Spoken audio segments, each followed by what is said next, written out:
উত্তাল পদ্মায় ৩ মাসে সেতুতে বসেনি একটি স্প্যানও।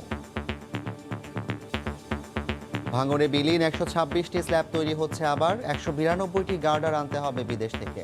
২০২২ সাল পর্যন্ত বাড়তে পারে প্রকল্পের মেয়াদ। অলরেডি কিছু কাজ আমরা পিছিয়ে গেছি, সেই জন্য আমাদের সময়টা পুনর্নির্ধারণ করতে হবে। দেখছিলেন প্রধান শিরোনাম। রাত ১১টার সময়ে সঙ্গে আছি আমি জাফর সাদিক। এবার অন্যান্য শীর্ষ সংবাদ। বেগম জিয়ার সাজা স্থগিতের মেয়াদ বাড়ানো বিষয়ে সরকারের সুবিবেচনার আশায় বিএনপি। ৪২তম প্রতিষ্ঠাবার্ষিকীতে জিয়ার সমাধিতে শ্রদ্ধা। রাজধানীতে গণমাধ্যম সাইনবোর্ড ঝুলিয়ে কোটি কোটি টাকা হাতিয়ে নেওয়ার দায়ে গ্রেফতার ২ সিসি ক্যামেরা বসানোর নামে গাজীপুর সিটি কাউন্সিলরের জালিয়াতি। এবং গণপরিবহনে আগের ভাড়া ফেরার দিনে ইচ্ছেমতো নেওয়া হয়েছে যাত্রী। স্বাস্থ্যবিধির নেই বালাই। দেশে করোনায় আরও ৩৫ জনের মৃত্যু।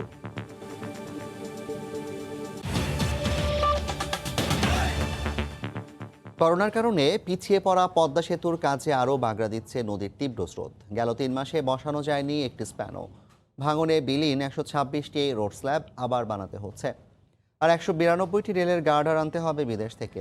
এ অবস্থায় প্রকল্পের মেয়াদ আরেক দফা বাড়তে যাচ্ছে নিশ্চিত করেছেন প্রকল্প পরিচালক সাইফুল ইসলামের ছবিতে রিপোর্ট এহসান জুয়েলের।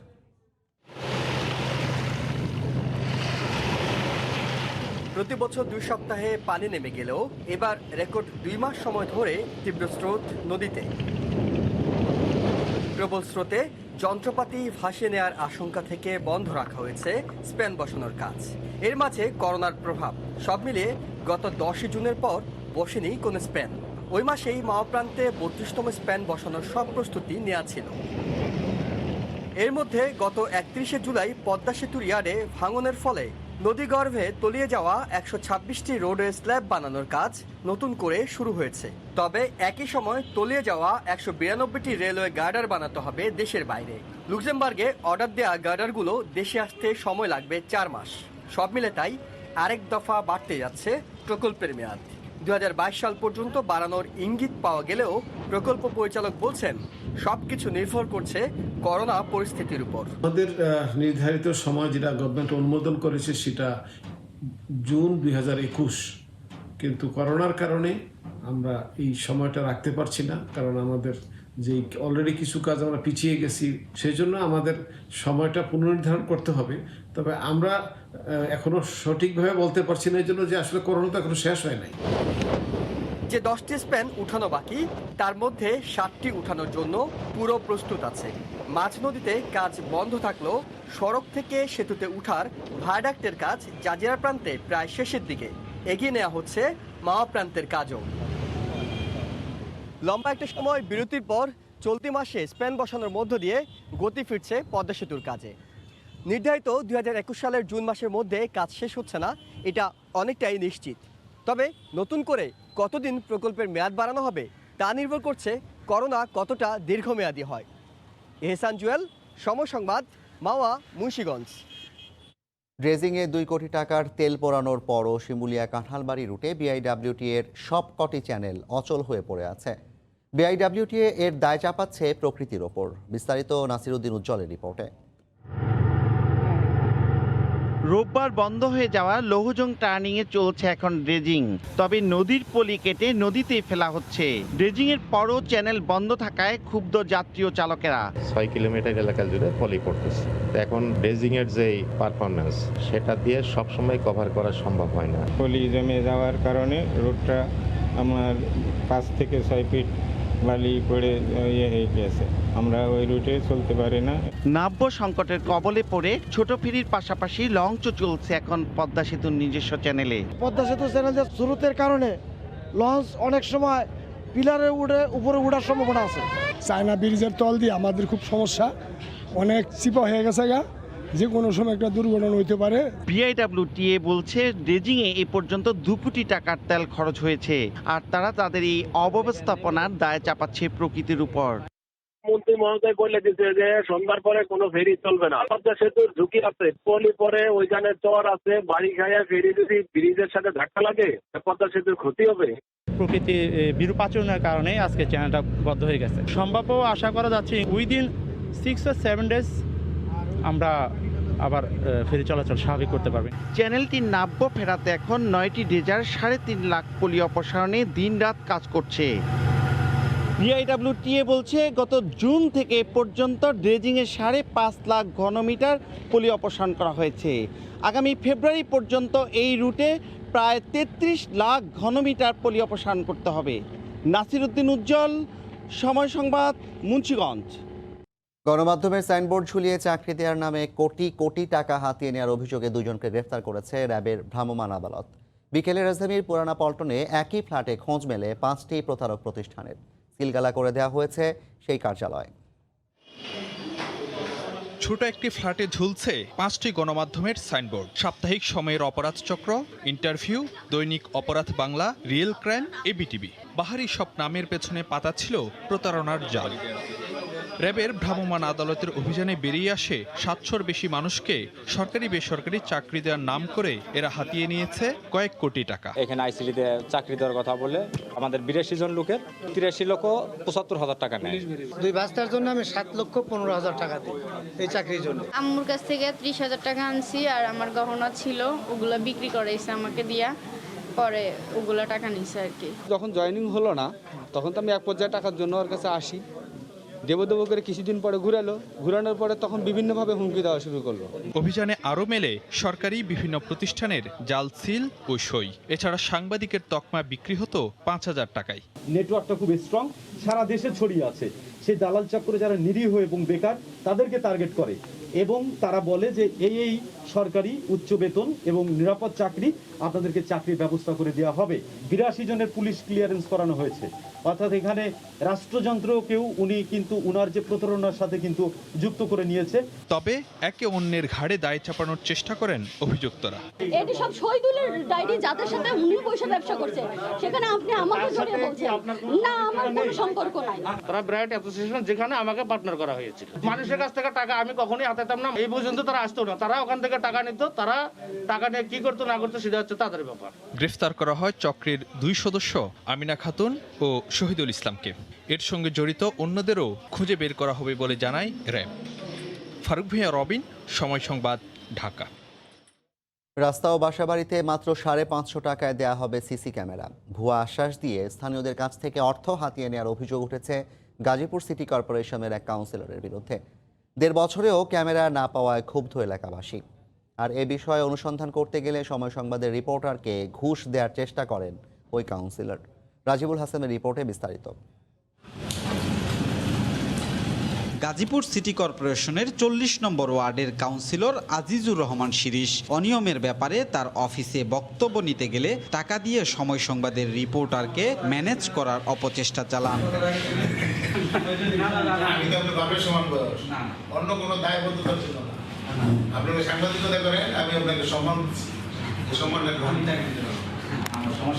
সরকার যখন পুরো দেশকে ডিজিটালাইজেশনের আওতায় আনছে, ঠিক সে সময় জনগণের টাকায় নগদ ডিজিটাল করার নামে অর্থ হাতিয়ে নেয়ার অভিযোগ উঠেছে এই জনপ্রতিনিধির বিরুদ্ধে।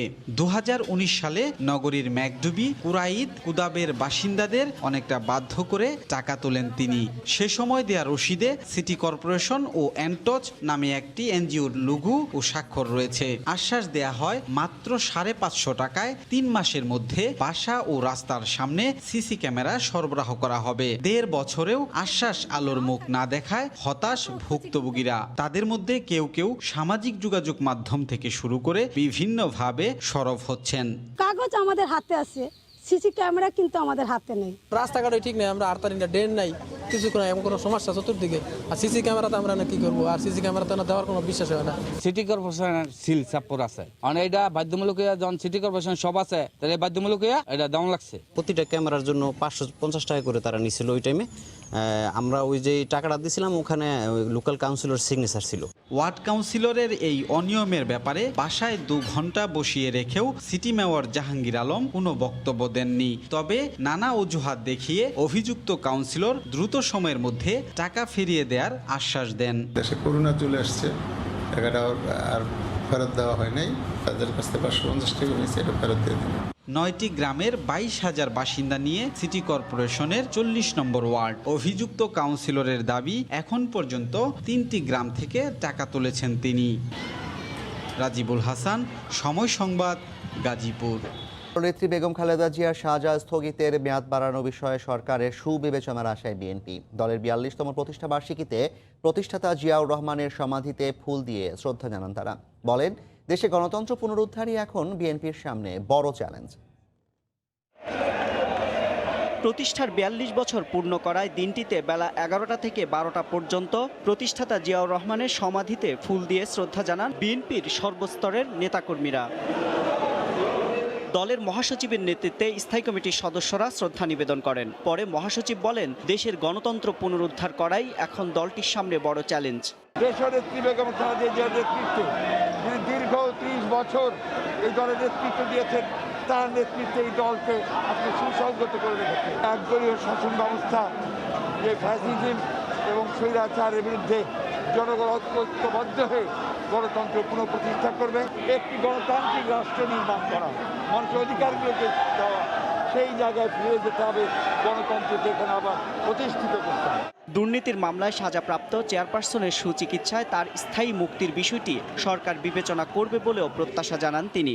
তাকে একটা মিথ্যা মামলায় অন্যায়ভাবে সাজা দিয়েছে, যে সাজা তার প্রাপ্য না এবং জামিনটাও তার প্রাপ্য ছিল। আমরা আশা করি যে সরকারের শুভবুদ্ধির উদয় হবে, তারা দেশনেত্রী বেগম খালেদা জিয়াকে মুক্ত করবে। প্রতিষ্ঠা বার্ষিকী উপলক্ষে সকালে নয়াপল্টনের কেন্দ্রীয় কার্যালয় সহ সারা দেশে দলীয় কার্যালয়ে দলীয় পতাকা উত্তোলন করা হয়। এছাড়া ভার্চুয়াল আলোচনা সহ নানা কর্মসূচি আয়োজন করেছে বিএনপি। এমআর আমিন, সময় সংবাদ। কাজে গাফিলতি, প্রাকৃতিক দুর্যোগ সহ নানা কারণে প্রকল্পের সময় বাড়ছে, সেই সঙ্গে বাড়ছে ব্যয়, যা সরকারের নিয়ন্ত্রণে থাকে না বলে জানিয়েছেন পরিকল্পনা মন্ত্রী এম এ মান্নান। জাতীয় অর্থনৈতিক পরিষদের নির্বাহী কমিটি একনেকের ৭ম সভা শেষে অনলাইন ব্রিফিংয়ে একথা বলেন তিনি। তবে প্রশিক্ষণ ও প্রযুক্তিগত উন্নয়নের মাধ্যমে পরিস্থিতির উন্নতি হচ্ছে বলে জানান। প্রধানমন্ত্রীর সভাপতিত্বে একনেক সভায় সিলেট তামাবিল মহাসড়ককে ৪ লেনে উন্নীত করা প্রকল্প সহ ৬টি প্রকল্প অনুমোদিত হয়। সকাল 10টায় গণভবন থেকে ভিডিও কনফারেন্সের মাধ্যমে শেরে বাংলা নগরে এনইসি সম্মেলন কক্ষের সভায় যোগ দেন প্রধানমন্ত্রী। এ সময় প্রধানমন্ত্রী হাওর এলাকায় ছোট মাছের উৎপাদন বাড়াতে অনুশাসন দেন। পরিকল্পনা মন্ত্রী পরে সাংবাদিকদের ব্রিফ করেন।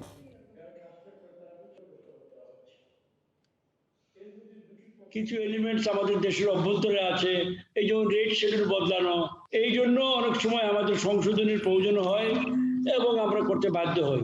অনেক সময় আমার কাজের গাফিলতির জন্য আমি সময় মতো কাজটা করিনি, বা এই যে আরেকটা এবার কোভিড, এই ধরনের তো মাঝে মাঝে হয়ে যায়, অথবা আমাদের উপকূলীয় এলাকায় কোনো প্রকল্প যদি হয়, সিডার হামলা করে আমরা ক্ষতিগ্রস্ত হয়ে যাই। অনেক বিষয় আছে যেগুলো আমাদের নিয়ন্ত্রণের বাইরে। তবে আমরা এই সম্বন্ধে সচেতন, আমরা এটা কমাতে চাচ্ছি।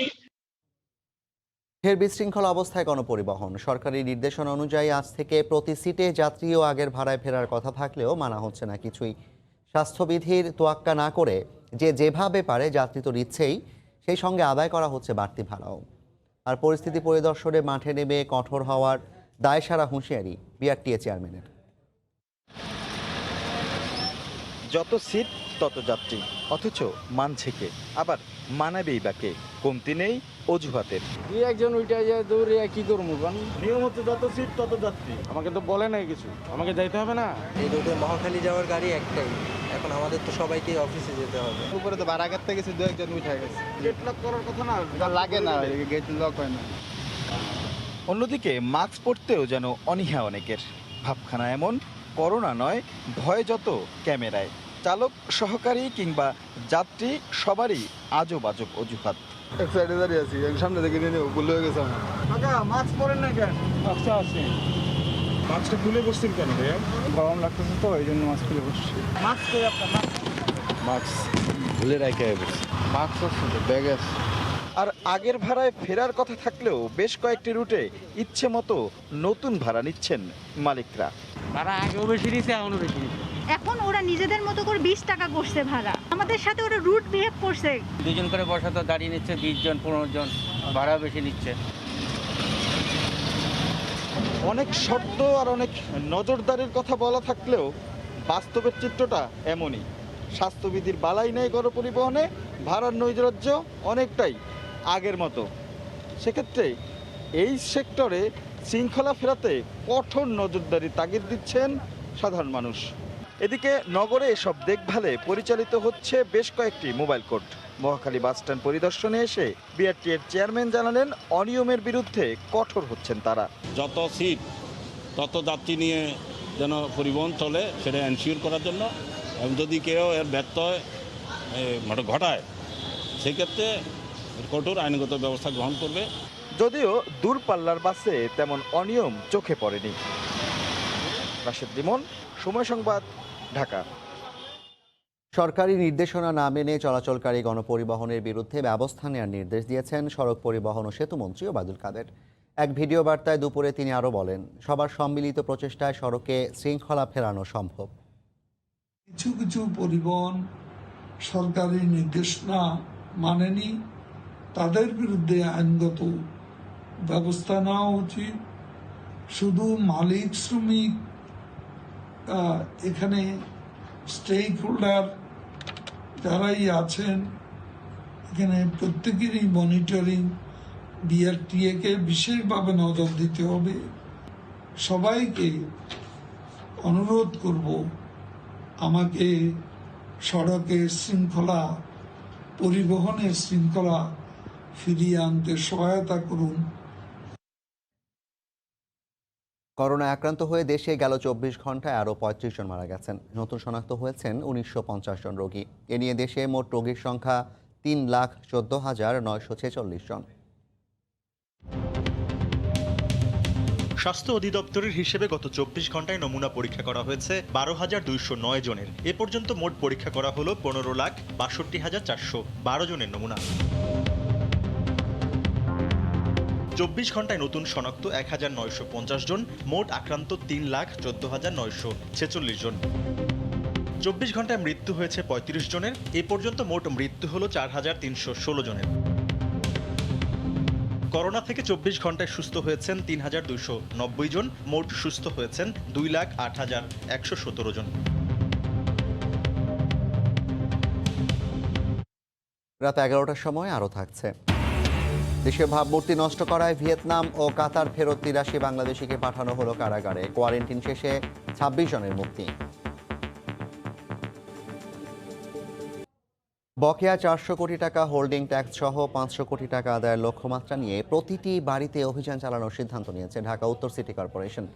সকালে মোহাম্মদপুরে চিরুনি অভিযানের উদ্বোধনী অনুষ্ঠানে মেয়র আতিকুল ইসলাম এ কথা জানান। অভিযানে 3টি ব্যাংকের শাখা সহ বেশ কয়েকটি বাড়ির মালিক ও প্রতিষ্ঠানকে 5.5 লাখ টাকার বেশি জরিমানা করা হয়। কেন্দ্রীয় ব্যাংক থেকে শাখা খোলার অনুমতি নিলেও সিটি কর্পোরেশনের কাছ থেকে নেওয়া হয়নি ট্রেড লাইসেন্স। মঙ্গলবারের অভিযানে তাই বন্ধ করে দেওয়া হয় ইসলামী ব্যাংক, সোশ্যাল ইসলামী ব্যাংক ও ইউসিবি ব্যাংকের বসিলা শাখা। অবৈধভাবে বিলবোর্ড টাঙানোর দায়ে করা হয় জরিমানাও। পার্টেক্স ও স্বপ্নের শোরুমকেও মোটা অঙ্কের জরিমানা করে ঢাকা উত্তরের ভ্রাম্যমাণ আদালত। এছাড়া আরও কয়েকটি প্রতিষ্ঠান ও বাড়ির মালিককে হোল্ডিং ট্যাক্স না দেওয়ায় জরিমানা করা হয়। অতি সম্প্রতি আমাদের হেড অফিস একটা সার্কুলার দিয়েছে যে আপনাদের ট্রেড লাইসেন্স, যেহেতু আমরা নতুন শাখা, ট্রেড লাইসেন্স করেন। আমরা সেই অনুযায়ী আমরা ট্রেড লাইসেন্স করার জন্য অলরেডি প্রসেস করতেছি। আমরা আমাদের ব্যাংক চালু করতে হলে প্রথমে যে টাকা পারমিশন নিতে বাংলাদেশ ব্যাংকের পারমিশন, সেটা নেওয়ার পরে আমরা কনস্ট্রাকশন কাজ শুরু করি, সাথে সাথে সিটি কর্পোরেশনের জন্য অ্যাপ্লাই করি। কিন্তু এরকম আসলে আমার জানা ছিল না। ম্যাক্সিমামেরই কিন্তু লাইসেন্স নাই। তারা অনেক বড় বড় সাইনবোর্ড লাগিয়েছে, অনেক বড় বড় প্যানাফ্ল্যাক্স লাগিয়েছে, এলইডি লাইট বক্স লাগিয়েছে, কিন্তু তারা সেগুলোর কোনো অনুমোদন নেয়নি। এর আগে চিরুনি অভিযানের উদ্বোধন করে উত্তরের মেয়র আতিকুল ইসলাম বলেন, বেশিরভাগ বাড়ির মালিকেরই হোল্ডিং ট্যাক্স দিতে অনীহা রয়েছে। 400 কোটি টাকা আমরা ট্যাক্স কালেকশন করব এবং 100 কোটি টাকা আমরা করব আমাদের ট্রেড লাইসেন্সের থেকে। আপনারা যে বড় করে লেখছেন আপনাদের দোকানের সামনে, ব্যবসা প্রতিষ্ঠানের সামনে, এই জন্য এই নগরকে কিন্তু ট্যাক্স দিতে হবে আপনাদেরকে। প্রথম দিনে উত্তর সিটির 33 নম্বর ওয়ার্ডে অভিযান চালানো হয়। মৌসুম ইসলাম, সময় সংবাদ, ঢাকা। বাংলাদেশ ব্যাংকের বৈদেশিক মুদ্রা রিজার্ভ $39 বিলিয়ন ছাড়িয়েছে। করোনা মহামারীর মধ্যেই একের পর এক রেকর্ড ভাঙছে বাংলাদেশ ব্যাংক। মঙ্গলবার বাংলাদেশ ব্যাংকের বৈদেশিক মুদ্রা রিজার্ভ দাঁড়িয়েছে $39.4 বিলিয়ন। সর্বশেষ গেল শনিবার অতীতের সব রেকর্ড ভেঙে রিজার্ভ $38.9 বিলিয়ন উন্নীত হয়। বৈধ পথে রেমিটেন্স আসার পরিমাণ বাড়া, রপ্তানি আয় বৃদ্ধি ও উন্নয়ন সহযোগীদের ঋণ সহযোগিতা ও অনুদানের কারণে রিজার্ভ বাড়ছে বলে মনে করছেন ব্যাংক সংশ্লিষ্টরা। কেন্দ্রীয় ব্যাংকের তথ্য অনুযায়ী আগস্ট মাসের 27 দিনে দিনে প্রবাসীরা 172 কোটি 58 লাখ ডলার রেমিটেন্স পাঠিয়েছেন, যেখানে গেল বছর পুরো আগস্টে রেমিটেন্স এসেছিল 144 কোটি 47 লাখ টাকা। চলতি বছরের জুলাইতে 260 কোটি ডলার রেমিটেন্স এসেছে। রাতের অন্ধকারে রাজশাহীর চারঘাটে 10 থেকে 12 বিঘা জমির বাগানের আম গাছ কেটে ফেলার পাশাপাশি রোপণ করা চারা নিয়ে গেছে দুর্বৃত্তরা। ক্ষতিগ্রস্ত বাগান মালিকরা বলেন, পূর্বশত্রুতার জেরেই কেউ এমন ঘটনা ঘটিয়ে থাকতে পারে। এ বিষয়ে থানায় অভিযোগ করার কথা জানায় ক্ষতিগ্রস্তরা। অভিযোগ পেলে তদন্ত করে ব্যবস্থা নেওয়ার আশ্বাস দেয় পুলিশ। হাবিবুর রহমান পাপ্পুর তোলা ছবিতে বিস্তারিত সাইফুর রহমান রকির রিপোর্টে। রাজশাহীর চারঘাট উপজেলার ফতেপুর গ্রাম রাতের আধারে 10 থেকে 12 বিঘা জমির বাগানে আম গাছ কেটে ফেলেছে, পাশাপাশি নতুন লাগানো চারা লুট করে নিয়ে গেছে দুর্বৃত্তরা। এলাকার রাসেল, সাইদুর, কাজিম ও আহসানের বাগানে সোমবার মধ্যরাতে এ ঘটনা ঘটে। মঙ্গলবার সকালে এলাকাবাসী খবর দিলে নিজের বাগানে গিয়ে হতভম্ব হয়ে যান তারা। প্রায় 1 লাখ টাকা খরচ করে বাগানে আম্রপালি গাছের চারা রোপণ করেছিলেন তারা। ক্ষতিগ্রস্ত বাগান মালিকদের ধারণা, পূর্বশত্রুতার জের ধরে এমন ঘটনা ঘটিয়েছে। 250 মতো গাছ লাগাইছি, 1 সপ্তাহ হইল আর কি। এগুলা কে বা কারা আমরা ওরকম বলতে পারছি না, কিন্তু কে বা কারা শত্রুতার বশত আর কি আজকে গত রাত্রে গাছগুলো কাটছে। রূপালী আমের গাছ আপনার 7-8 বছরের 8-10 কেজি করে আম ধরতো, ওই গাছ কাটিছে গোটা 50। এগুলো দেশীয় সম্পদ, এই সম্পদ নষ্ট করা যারা এই কাজগুলো করেছে তাদের শাস্তি আওতায় আনা উচিত। এ বিষয়টিকে ন্যাক্কারজনক বলছেন এলাকাবাসীও। আমরা দেখি থানাকে অভিযোগ করব, করার পর সন্দেহ করি কোনো জানতে পারি কিনা। যে গাছগুলো কেটেছে এগুলো আসলে বড় ধরনের অন্যায় করছে। সরকারের কাছে দাবি করি, জোর দাবি করি, এই যারা এই কাজগুলো করেছে তাদের যেন দৃষ্টান্তমূলক শাস্তি হয়। অভিযোগ পেলে আইনগত ব্যবস্থা নেয়ার আশ্বাস দেয় পুলিশ। ঘটনার সাথে যারা জড়িত তাদেরকে অনুসন্ধান শুরু করেছে। অভিযোগকারীরা সুনির্দিষ্টভাবে যারা এই ঘটনাটা ঘটিয়েছে তাদের বিরুদ্ধে অভিযোগ করলেই আমরা অবশ্যই আইনগত ব্যবস্থা। বিদেশে অপরাধমূলক কাজে জড়িয়ে দেশের ভাবমূর্তি ক্ষুণ্ণ করার অভিযোগে ভিয়েতনাম ও কাতার ফেরত 83 বাংলাদেশিকে কারাগারে পাঠানো হয়েছে। 54 ধারায় গ্রেফতার দেখানো এসব বাংলাদেশিকে ছেড়ে দেওয়া হলে তারা আবারও অপরাধে জড়াবে, এমন আশঙ্কাতেই তাদের কারাগারে পাঠানোর কথা জানান রাষ্ট্রপক্ষের আইনজীবী। তবে মুক্তি পেয়েছেন অপর 26 বাংলাদেশি। 14 দিনের কোয়ারেন্টাইন শেষে সোমবার দিয়াবাড়ির কোয়ারেন্টাইন কেন্দ্র থেকে যখন বাড়ি ফিরছিলেন ভিয়েতনাম ফেরত 26 জন, একই সময় গ্রেফতার দেখিয়ে কারাগারে পাঠানো হয় ভিয়েতনাম ফেরত 81 ও কাতার ফেরত 2 জনকে। দালালদের খপ্পরে পড়ে নিঃস্ব হওয়ার পাশাপাশি করা হয় অমানুষিক নির্যাতন। বাড়ি ফেরার আগে গণমাধ্যমে কষ্টের কথা তুলে ধরেন মুক্তি পাওয়া বাংলাদেশিরা। কাজ নাই, খানি নাই, কিছু নাই, বেতন নাই, সালো আমরা খুব কষ্টের মাঝে আসলাম। এর বাদে বাংলাদেশ দূতাবাসে ডাক দেওয়া, তারপর আমরা দেশে ফিরছি। অন্যদিকে 83 জনের বিরুদ্ধে বিদেশে অপরাধে জড়িত থাকার অভিযোগে 54 ধারায় মামলা করেছে তুরাগ থানা পুলিশ। বিদেশের শ্রমবাজারে বিরূপ প্রতিক্রিয়া সৃষ্টি করেছেন। তাদের ছেড়ে দিলে আইন শৃঙ্খলা পরিস্থিতির অবনতি ঘটবে। রাষ্ট্রপক্ষের এমন যুক্তি আমলে নিয়ে মহানগর হাকিম সত্যব্রত শিকদার তাদের কারাগারে পাঠানোর নির্দেশ দেন। যেহেতু তারা অপরাধমূলক কর্মকাণ্ডে জড়িত ছিলেন, সে কারণে তারা এই বাংলাদেশে যদি তাদেরকে এখনই ছেড়ে দেওয়া হয় সেক্ষেত্রে আইন শৃঙ্খলার অবনতি করতে পারেন, তারা বিভিন্ন ধরনের অপরাধমূলক কর্মকাণ্ডে জড়িত থাকতে পারেন। সে কারণেই আজকে তাদেরকে বিজ্ঞ আদালত সিডব্লিউ জেল হাজতে নির্দেশ দিয়েছেন। গত 18 আগস্ট দেশে ফেরেন এই 109 জন প্রবাসী। মার্জিয়া মুমু, সময় সংবাদ, ঢাকা।